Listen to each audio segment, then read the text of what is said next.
بسم اللہ الرحمن الرحیم۔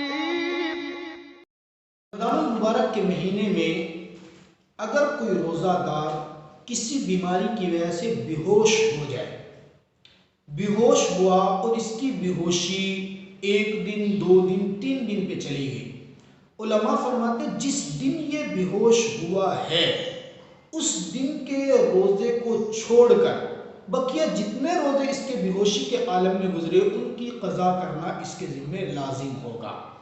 جس دن بے ہوش ہوا اس دن کا روزہ کیوں نہیں قضا کرنا؟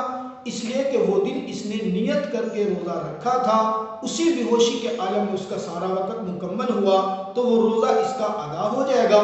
اس کے بعد اگر اس کی بے ہوشی پورا مہینہ بھی چلتی رہی نا تو سارے روزے بعد والے قضا کرنا اس کے لیے ضروری ہوں گے۔ اللہ تعالی ہمیں سمجھنے کی توفیق عطا فرمائے۔